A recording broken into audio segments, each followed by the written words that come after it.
Oh, Hi, I'm Ross Porter. Today, we're going to do something a little bit different.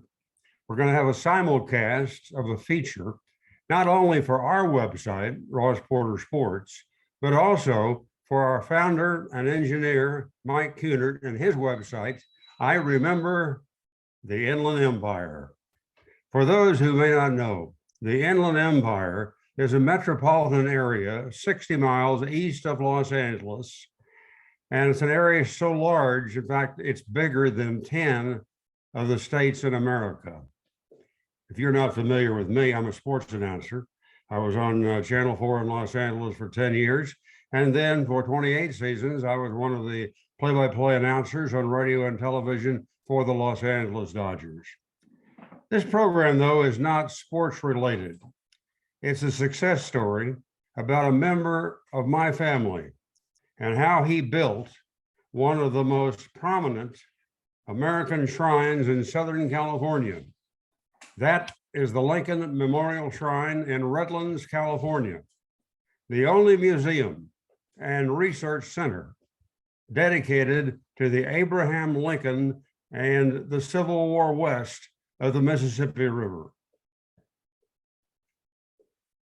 Joining me today is my best friend and wonderful wife of 61 years, Lynn, and an expert on the Lincoln Shrine, historian and director emeritus of the A.K. Smiley Library, which was next door to the shrine, Dr. Larry Burgess.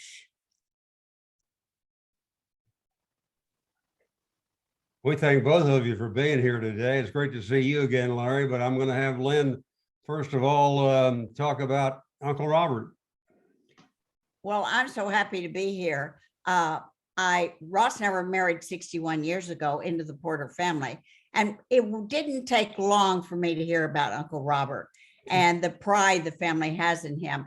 And I was immediately fascinated because I love history and I love Abraham Lincoln. So it was with great pleasure that when we moved to California, we were able to go to Redlands and know more about the Lincoln Shrine. And we've been to reenactments on Lincoln's birthday and on Juneteenth. And so anyway, we're thrilled to be here today to learn more from Larry Burgess. Larry, how many years have you devoted your life to the Abraham Lincoln Shrine? You know, I was thinking about that the other day because this is the 90th anniversary year of its founding and gift from Robert and Alma Watchorn to the people of Redlands. And I've got to honestly tell you, my first brush was as a Cub Scout. This is in the 1950s, when we would march in the annual Lincoln Day Parade. And then I would go to the Lincoln dinners. And so before I even knew that I would end up working there in any way, I was very familiar with these wonderful speakers that were brought as a result of Robert Watchorn's vision to create such an event on Lincoln's birthday, February 12th. And then I began working there 50 years ago this month, and I changed my life and my direction. So I went from a cubby looking sort of curiously to then somebody, yikes, in charge. Well, first, let me give everybody the background to this story, and then we'll get back to you and talk to you even more about this. Robert Watchorn was my grandmother's brother, making him my great uncle. I never met him because he died when I was very young in 1944. But I'll tell you, I cannot tell you the number of times that my dad, who felt he was one of his greatest heroes, would talk about Uncle Robert. He was an English-American coal miner, union leader, immigration commissioner, businessman, and philanthropist. In his later years, Watchorn worked in the oil business and he amassed quite a sizable fortune. Robert was born in Alfreton, England in 1859 and began working grueling shifts in a coal mine when he was 11 years old. He was paid 24 cents a day. He said he never opened one of his paychecks until he was 21 years old. He gave all his earnings up until then to his mother, to help her pay her bills. Uncle Robert had a limited formal education, but he attended night school in England. But he was ambitious and he set high moral standards for himself. He was 22 when he came to the US, and he worked 5 years in the coal mines near Pittsburgh.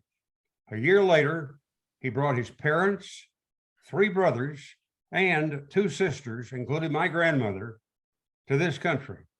My grandfather became a coal mine superintendent in Pennsylvania. Active in his union, Robert Watchorn eventually was made the first secretary of the United Mine Workers of America. He helped end child labor in Pennsylvania. Watchorn worked for the U.S. Immigration Service for 14 years. And finally, after being an inspector at Ellis Island in 1905, President Theodore Roosevelt appointed him as the 5th Commissioner of Immigration at Ellis Island, where he ended many abuses. Robert also instituted reforms at Ellis Island, including construction of a small island on which were built hospitals and new dormitories. Well, when Teddy Roosevelt left office, Uncle Robert entered the oil business in 1909, first as treasurer of the United Oil Company of California, where his salary was $6,500 a year. In 1912, Watchorn resigned, went to Oklahoma, started his own oil company, developed a very, very successful oil field that produced 5% of our nation's total crude oil production at one time. In 35 years, that field alone produced 213 million barrels of oil. And that was not his only oil discovery. My dad's brother also moved to Oklahoma after Uncle Robert, and in time, my dad joined them out there. Robert and his wife Alma made Redlands their winter home, as did many millionaires who lived in the East. The Watchorn son, Ewart, visited England before World War I, and when he came home, he told his father, the English people were mostly of the Abraham Lincoln type, and if they knew more about Lincoln, they would appreciate America even more. Ewart Watchorn became one of the very first U.S. pilots in World War I at age 21. America's Air Force was not involved at that time, and so he joined an Italian unit whose leader was Fiorello LaGuardia, who later became mayor of New York.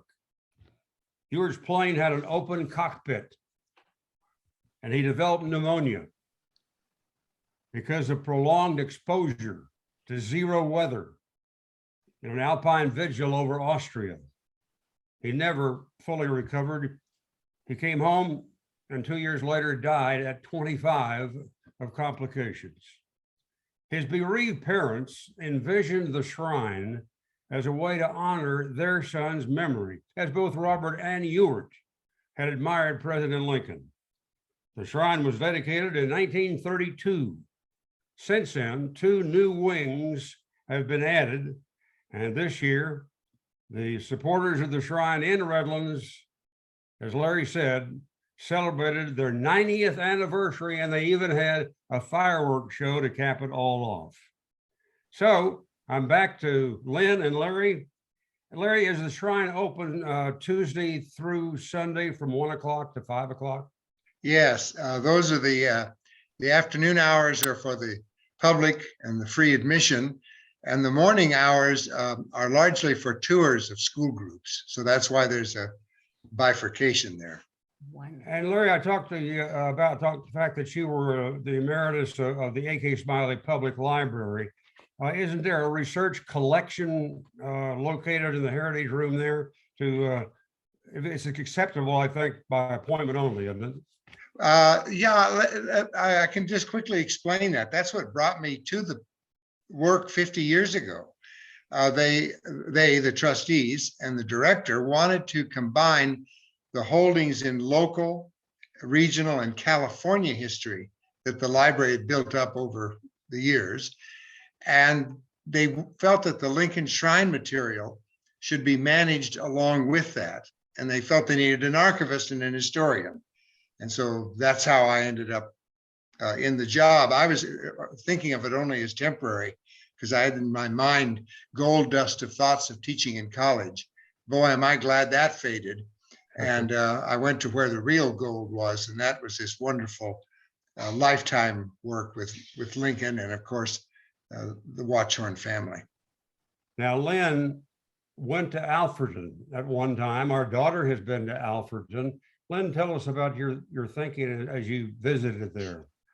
Well, I was there about 20 years ago with a couple of girlfriends, and I told them about this story, and they said, well, let's just get in the car and we'll drive to Alfredton. And it was near Nottingham, which I found so interesting with my knowledge of Robin Hood. And we found it. We went into the church. There was not a service going on, but there were people in and out. I got to look, see the plaque that Uncle Robert had dedicated to his mother. I was so touched. And I knew there was a place where Lincoln memorabilia was stored. And I was very, very touched at the beautiful church. There's a picture of it, I think Mike's going to show later, but it's quite beautiful. And Uncle Robert went back to build it in honor of his mother. But our daughter went back about 30 years ago with her high school class, and they made an appointment there and went in. And the church people were just absolutely thrilled to have a member of the Porter family connected to the Watchorn family, because of course it was such a historical church. So that was a joy to visit. Larry, you've been to Alfredton twice, haven't you? Right. Yes, both occasions. I was able to meet with some people that actually remembered knowing Mr. Watchorn, and one woman who had sat on his knee and at a special church function had given her as a token, a coin, English coin, and which she still had. Oh, how Yeah. wonderful. Wow. Well, let's go back to the Lincoln Shrine itself and talk a little bit about that. I know that people who go there, Larry, are going to see Civil War artifacts, even sentimental keepsakes from the Lincolns themselves, right?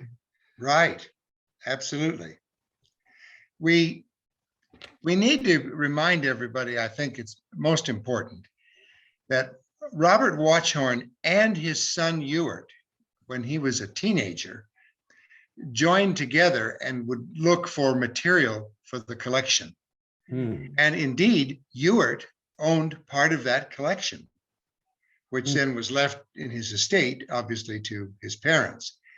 So I feel a very strong emotional pull when this very small, simple plaque says to the memory of Ewart Watchorn as a memorial of what that must have meant to a family that never really, I think, got over its grief of loss. Right. So to me, it takes on a very personal aspect. So the cufflinks that belonged to Lincoln, and a cane that was associated with Lincoln and the railroad in Illinois, the Illinois Central, a host of documents, fantastic books that Robert had friends of his autograph, especially to give to the Lincoln Shrine, Theodore Roosevelt, Franklin D. Roosevelt, all these incredible names out of American history that were friends of his. It was quite a collection, remains quite a collection. Yeah. And one very valuable addition to the shrine is a post-World War II Norman Rockwell painting that was donated by my Uncle John. And what it does is it recognizes Lincoln's legacy nearly a century after his death. Now, if you study this, a disabled veteran in uniform is the central focus of the piece, but his eyes are locked on the top left corner of the frame. If you look up there, you can see a bust of Lincoln, which is partially in view. What a tremendous addition to the shrine, Larry, to have that. It's an unbelievable story. Mr. Porter found out that this painting was being done for the Saturday Evening Post for the interior article on Lincoln's birthday for 1944 for February. And with it was a poem by Carl Sandburg. Yes. And that was the setting, painting against the other side of the poem. It's a beautiful piece to look at in the magazine. And so the inquiry was made, and it turned out that Rockwell had the painting in Pasadena, where it had been finished. And he said that he would be happy to give it to the Lincoln Memorial Shrine if they would but come and pick it up. Can you imagine? Wow. And so we have the letters about the painting. We have the correspondence from Porter and all how it came about. And today it's really one of the great treasures that people come to see. It's his only allegorical painting that Rockwell ever did. It's all about symbolism for the ending of World War II. It's very moving. May I point out what moved me so much when I studied it is the picture below of the immigrants with their, struggling to be free. And they're all colors. You can tell they're from different countries, children, women, men. And then this man is reaching down with a hand to help them up. And Lincoln is on top of that with his, but we thought Lincoln looked amazingly like Norman Rockwell. But here's yeah, I agree with you. Here's the veteran who had returned missing a limb with his crutch, and people praying, and the cross and the dog tag on the cross showing someone who didn't come home. It is allegorical, and I love studying it. And so I hope if people go there, they make a pilgrimage to study this painting. We've actually had people who are Rockwell, aficionados, or who've come just to, and then, oh, by the way, they look around at everything else and go, whoa, what is all this? But it's great when passion like that brings people to a place. Yes. Oh, yes. Larry, I have listened to some of the interviews that you have done, outstanding interviews, by the way, talking about the Lincoln Shrine. And here are some of the words you have used. And if you want me to stop and let you talk about each one or several of them, please do. But you've used the word complicated, heroic, human rights, unity. Those are the first four that I have. I think that people always seem to want, in many of these interviews, give me a word that most describes Lincoln. And I've got to tell you, there really isn't one word that can equally apply. His character and his ability to learn from mistakes really propels him almost into another world. Now, I suppose many viewers may say, well, but what about, keeping the Union together and the 13th Amendment to end slavery and all that? Well, of course, those are the major achievements of his presidential reign. But it's the mark of character that propelled him to that by a man that knew his place. He understood himself. He often questioned himself to a fault. He had very strong emotional ups and downs. But to me, that is the remarkable story, that he could bring us through the only civil war in our history and accomplish so many other things with so little on a resume that would show that he was going to be the guy for the time. Yeah. We remember the story, and we've heard it several times, about when he was nominated to be president, he was playing baseball, and they came out to tell him that he'd been nominated. He said, they'll have to wait until I finish my at bat to get my acceptance. Well, that's the other wonderful thing, is his sense of humor. Yes. He always had a great turn of phrase. And some of that humor, it's always interesting to talk to younger groups. I once had to do a father and son church lecture. And it was about, they wanted Lincoln as the perfect father and the boys as the perfect children. Well, it's anything but that. And some of his stories are, let us say, a very basic farm-like stories from the 19th century. And so I couldn't tell any of those. And it was probably one of the worst talks I ever gave because I just danced around the whole subject. Well, you've also said, and I thought this was very interesting, you have said a touchstone of philanthropy, touchstone of education, touchstone of culture, touchstone of program. Touchstone. That is really a tribute to Robert Washorn and Alma in what they wanted to have done with the Lincoln Shrine about Lincoln's life.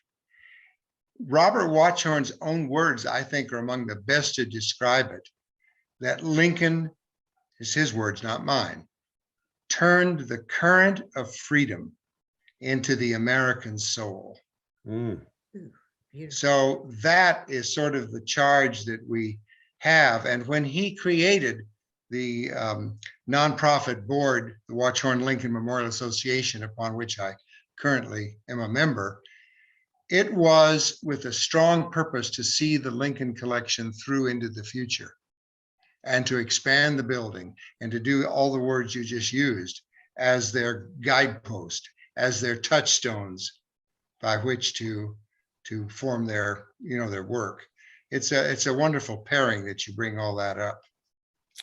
You also have discussed in length the generosity of the people who have supported this project and people who realize the big picture of what this means to the, you call it the historical fabric. I think that's one of the important goals that we have. There's a tendency now, not unneeded, to demystify a lot of things within the confines of American history and its thinking. It's always an evolutionary work anyway. It's human beings writing stories about us. And so you're getting different perspectives. And we take a great delight in the challenge to make people realize that within them are the qualities that Lincoln so well harnessed. And that this is not some mythical distant person, but it was somebody who had ambition, who was sharp as a tack, who had a deep conscience and a strong sense of right and wrong, and someone that when given a pretty unpleasant situation, stood up to the task rather than run from it or shirk it or sort of manipulate it, or worst of all, if you look at a number of people on the stages of the world's countries today, take off and leave the problem to somebody else. So it's a great lesson for people. But 90 years, the people of Redlands in particular have given great support. And of course, so many of them weren't even born in those days, Exactly. And part of the other thing, Robert Washorn was pretty visionary about this. He said that this would be perhaps one of the rare museums to Lincoln in the Civil War. And it turns out that was true in 1932, and it still is the only such operation full-time to Lincoln in the Civil War west of the Mississippi. Yeah. And he also said at the dedication, someday Redlands will become part of Los Angeles, and this entire area will be one vast urban, intertwined group of cities. And that's why I have chosen here, because this makes sense for the way the future is going to go. Yeah. Remarkable. And what we're really talking about is Riverside and San Bernardino counties in particular. Righto, right. Has it been difficult for you and others to enlist people to help you support the shrine over the years? We've been able to identify over the years, or they've identified us perhaps is a way to better put it, people who have an interest in that period of American history, but also in the lesson that Lincoln represents, and the questions that surround that area. So we've been very fortunate. And then we have a terrific volunteer group that starting 50 years ago, when we started the docent program, it's amazing. So it's been a truly giving experience. It hasn't been, oh, there's the usual headaches that you have, but boy, they're outweighed so much by seeing the accomplishments of people visiting. Dr. Larry Burgess with us, and my wife Linda, better known as Lynn to everybody who loves her. Larry, is it known how many people have visited the Lincoln Shrine? Boy, that's kind of a tough one to say. Well, yeah, 90 years. Yeah, over 90 years. I'd say probably it's close to 1 million, which sounds a lot, but over the 50 years, people need to remember Redlands had only about 15,000, 14,000 people in 1932. Yeah. And, we were still growing citrus in the 1970s. So, right. But yeah, it's been exciting to see all that come through. And Redlands has been Redlands before there was ever a Palm Springs mentioned, right? Yeah, that's true. That's true. A lot of people. Go ahead. Larry, tell us about the opportunities for people to come and see reenactments and concerts. We went to a concert in that under the dome. Sure. I have that CD. I love it. It's such plaintive, wonderful music that I get tears. It's like Ken Burns's special on the Civil War. It's right. Wonderful music. I wonder if the live concerts still happen, and will there be a reenactment for Juneteenth? There's always a concert every holiday season in December, when we bring a Civil War group playing, many of them the actual instruments of the time. Yeah. And there's a selection of hymns and songs and all sorts of things. That's very popular. The reenactments take place at the Lincoln birthday celebration, which has a big open house, and there are speakers and all of that sort of, even the firing of a cannon. And to make a long story short, throughout the rest of the year, there are different events. So the answer is yes, and even more than what I'm saying. And I love it that Lincoln, a man impersonating Lincoln, is always walking around with his top hat. Our grandchildren were just blown away. I mean, this is quite an opportunity, and to visit all that. But what about Juneteenth? Is anything being yes, actually, we were the first museum agency in San Bernardino, Riverside County to do a Juneteenth activity and speakers. This was about 7 years, 8 years, maybe a little longer, maybe 10 years ago. And we've got, there's a plan for this year. We're part of another group. And then next year, there's going to be a rather more elaborate and larger one. And so, yeah. Also, we should mention the fact that Uncle Robert felt very, very torn toward his loyalty to the city of Redlands. And there's a building in his name on the campus at the University of Redlands. He went out to golf with Elam Anderson, the president of the University of Redlands, on numerous times up at the Redlands Country Club. And Elam made a proposition that would Robert Watchorn like to give funds for a building that would bear his name. Unfortunately, fortunately, he said yes, but unfortunately, he died before the building could be. But the university, looking around, said, we think that it would honor Robert Watchorn and the kind of person he was if we named the School of Music building Watchorn Hall. Oh, so yeah, so that's still going today, of course, and that's where the headquarters of the school is. A book, the autobiography of Robert Watchorn, was published in 1959. Right. And listed in the back of the book, several pages worth, were the donations that he made over the years. And it came out to be 24 charities. Yeah. 12 of those were churches. And the total that Robert Watchorn donated was nearly $4.5 million between 1915 and 1957. Think how much money that was for that time period. It's many millions of dollars in today's money. Yeah, it's a huge impact on philanthropy. And he spread it out all around the country. And we have the original in the collection of that painting. Oh, do you? Yeah. This is signed to us the year we got married from Ross's dad. It's very dear. Oh, very nice. Yeah. Reading the last part. As you commence the travel along life's highway, Uncle Robert would be proud to know that his autobiography had been published and that you were presented a family volume, which I have the pleasure to give to you, together with the love and good wishes from the entire Watchorn Porter clan. Dad, July 1961.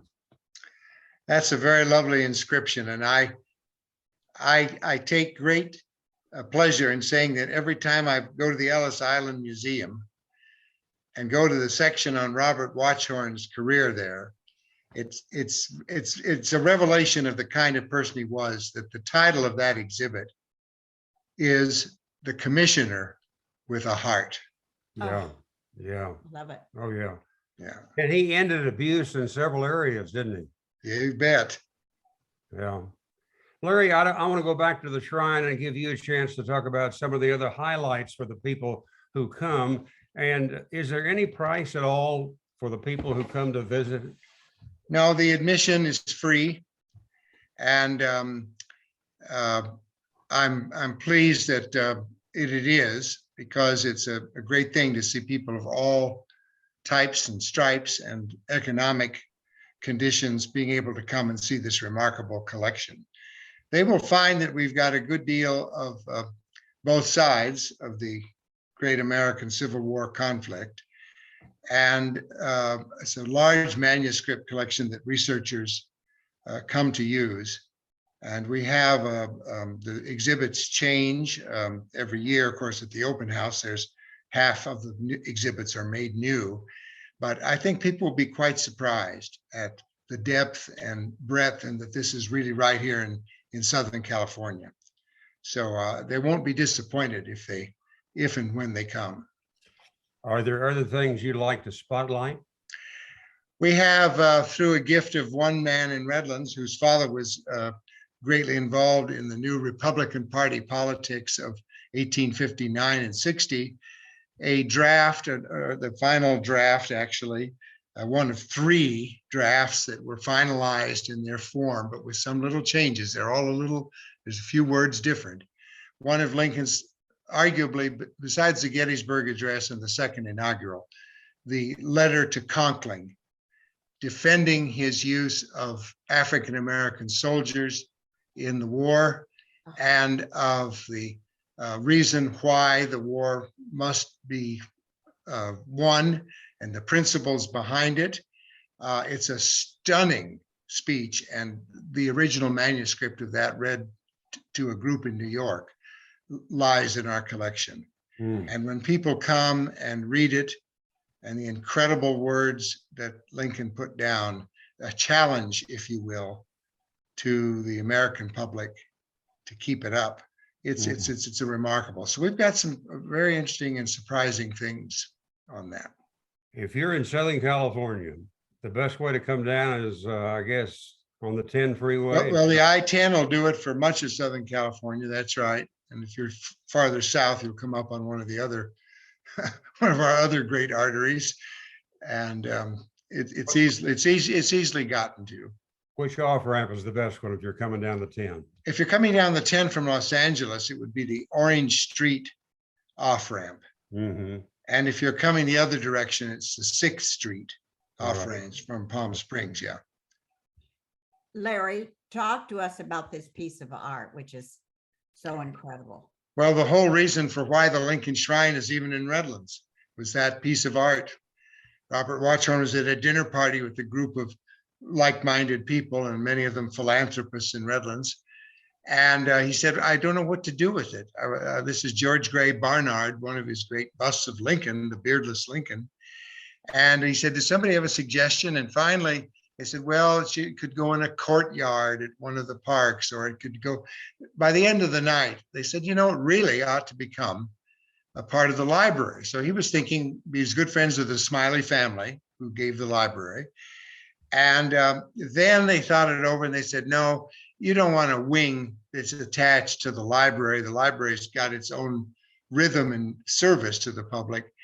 You need a separate structure. And that's when he went and he knew Elmer Gray, the architect of the Huntington Library House and the Beverly Hills Hotel. Ewart had interned in Gray's office. Yeah. And Yeah. Watchorn said, I want you to design a monument.